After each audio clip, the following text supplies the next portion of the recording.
Morning. My name is Lance Barton, and I am a husband, a father, a director of Habitat for Humanity here in Stanton, and I'm a recovering heroin addict.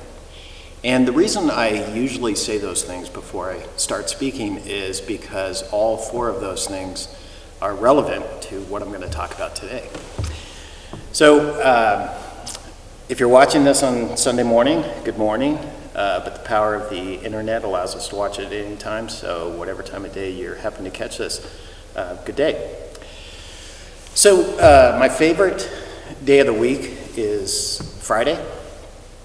My least favorite day of the week is Tuesday. The reason is because Tuesday to me just doesn't make any sense. At least at Wednesday at noon, I know I need to be halfway through what I'm trying to accomplish and stuff like that. But I also think for me that it's connected to something that changed my life. I woke up one Tuesday and did the same thing that I have done every morning for years. And that was get high. That was normal operating in my life. That's what every morning was like, every afternoon, every evening. And on this one morning, I had the news playing in the background, and the newscasters were talking about airplanes flying into buildings in New York City. And as I listened to it, the only way I can describe it is there was a crack in my heart. And on that day, I started to be able to see the difference between what is real and what is not real. 2 months after that, a friend from here in Virginia came out to Kansas City where I was living and got me into the methadone program. I spent almost 2 years in the methadone program, and during that time he invited me to come to Eastern Virginia for vacation, a couple weeks, get away from the life.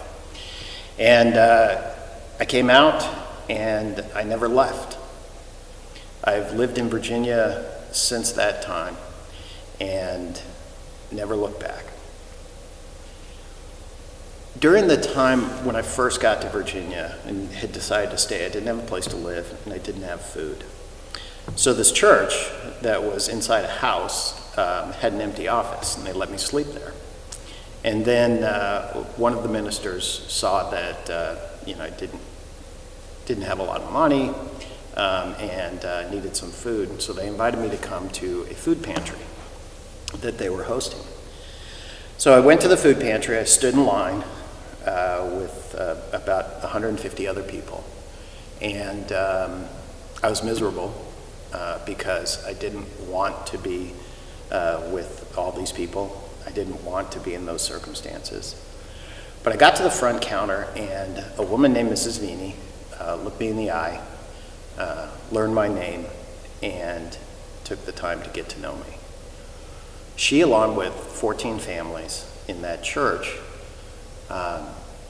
decided to invest in me. They put me through detox. They helped me find a job. They let me volunteer in the food pantry. So I started unloading trucks and volunteering my time. And then they put me in charge of the food pantry, because that's how churches get you. And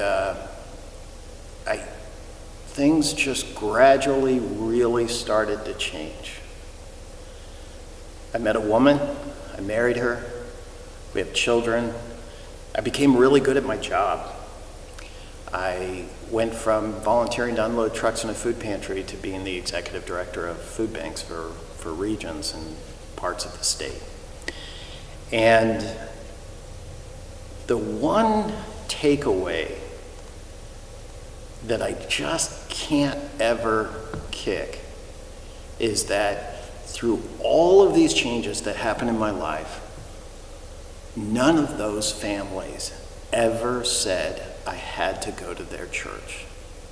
Not one of those families, none of the individuals ever said I had to become a Christian in order to get their help.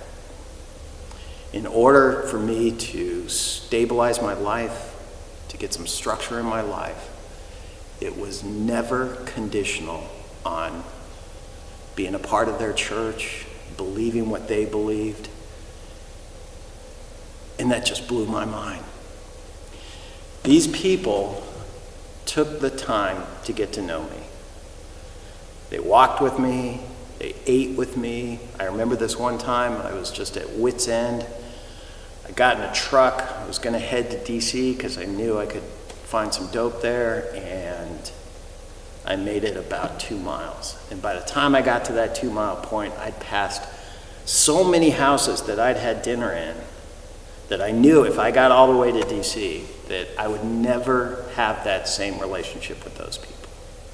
Because of me. They'd still let me eat at their house. They'd still be my friend. But it would change for me. And so I never got to DC.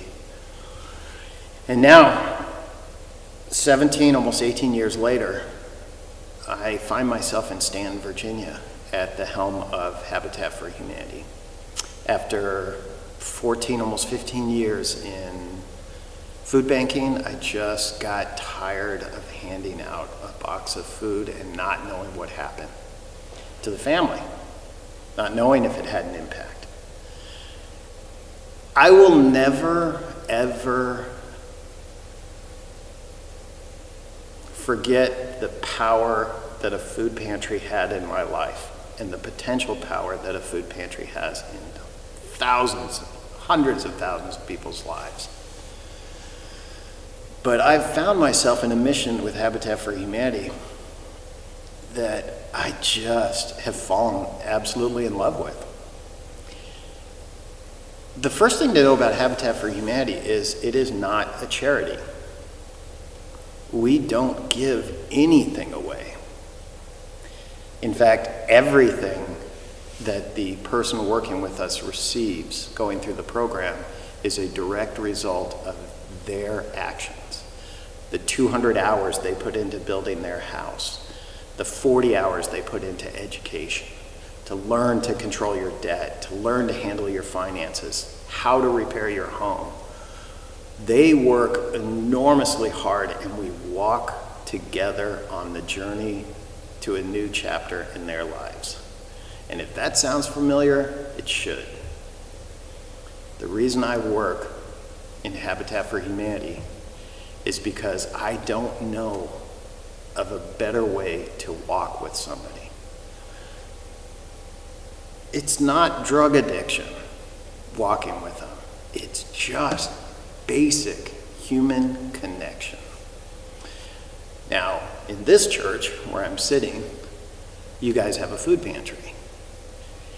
And I have to admit I've sent in a couple of secret shoppers because I wanted to see what kind of food pantry you are. And here's what I found out. You're the kind of food pantry that looks somebody in the eye, learns their name, and treats them respectfully. And that's all we're striving to do in Habitat. The truth of the matter is that becoming a homeowner is secondary. Building a house is secondary to that. The number one job requirement at our organization is to look somebody in the eye, learn their name, and treat them like a human being, just like it happened to me many years ago. It will always be the most powerful gift you can give to another person. Those 14 families saw something in me that I didn't see. They saw a leader. They saw a resourceful person. They saw somebody who could become the director of a nonprofit organization and lead that organization. And I didn't see it coming. And that's the business that we're in at Habitat. We're in the business of oftentimes seeing in somebody what they may not be able to see themselves. Life's crazy. It's even crazier during coronavirus and COVID and all of these things going on. But life under normal, quote unquote, circumstances is distracting. And it's hard sometimes to see the enormous things we have to offer the world. And sometimes it takes somebody else to bring it out. And that's why I'm here. I'm here because of 14 people. I'm here because they showed me, as close as we're ever going to get on this earth, what unconditional love looks like. And to a heroin addict, that's mind-blowing, because addiction is about me. I found this interesting thing in Habitat.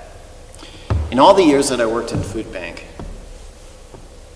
nobody has ever yelled at me, because for the most part, I was the boss. Since I've come to Habitat, it's been almost 4 years now, I've had at least a dozen people stand and scream at me, calling me expletives that I'm not going to repeat, calling me ignorant, calling me a racist, calling me a man who has no integrity, a liar. And at first it really kind of wore on me because I just wasn't used to it. It wasn't where I came from. And then all of a sudden it really clicked. And what clicked is what we're doing completely matters. What we're doing is important. What we're doing is worth doing. Because if it wasn't, I don't think I would get that emotional reaction. I even had a retired pastor scream at me on the phone, and then later in my office, angry because we weren't able to do in the time I wanted what he wanted done.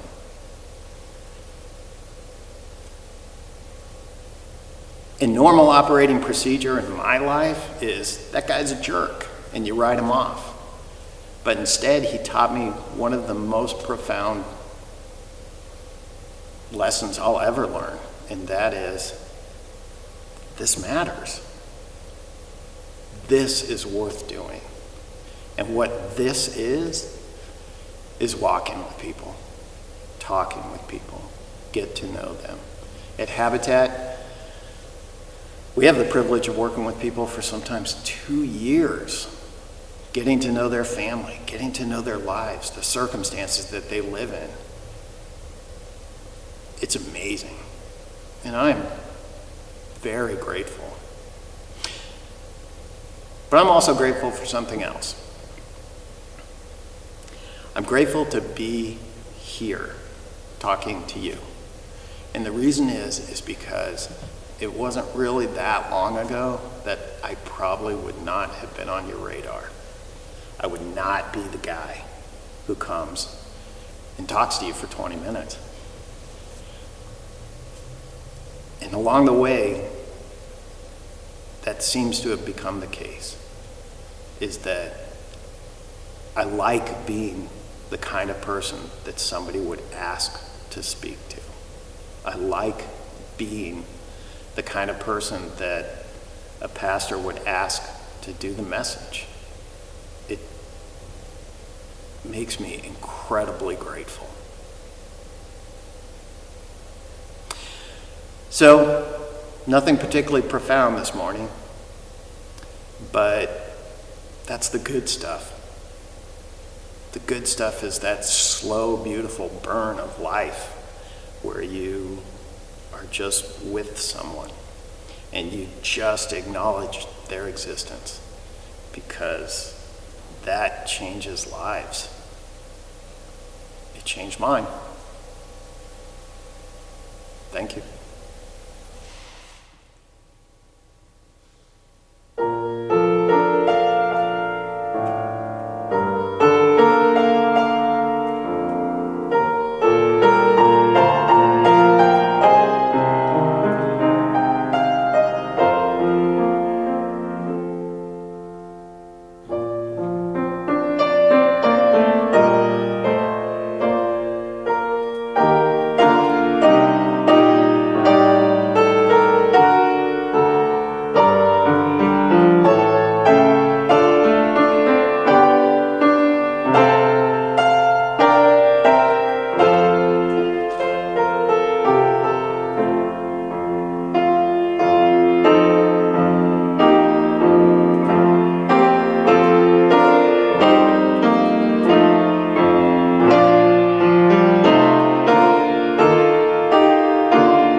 Loving God, help us to hear the good news through all the clamor. May we see even the smallest way that Christ rises to greet each of us. Abundant God, pour out your unity and peace like oil upon our heads. Open our awareness to your blessings so that we may bless others, unafraid of scarcity and trusting in your abundance. Giving God, you know our every need, and you reach out with your grace before we even ask. Help us to see the needs of the world and to reach out to help others. Living God, breathe your peace upon us and all who surround us, and grant us patience with those whose experiences have been not the best. Bring our hearts together, closer through your spirit. Make us instruments of your peace in the world. Strengthen our hearts in the face of anxiety and fear. Gracious God, grant us empathy for those whose experiences different who experiences differ from us in race, religion, education, language, or simply location. Risen God, keep our senses alive to the newness and joy of your good news.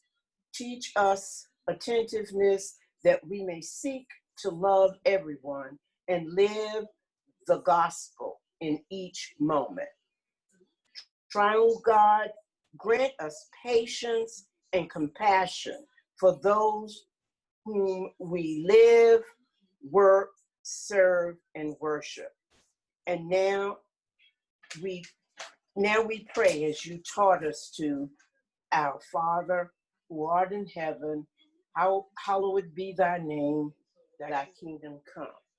Thy will be done on earth as it is in heaven. Give us this day our daily bread, and forgive us our evils as we forgive those who trespass against us.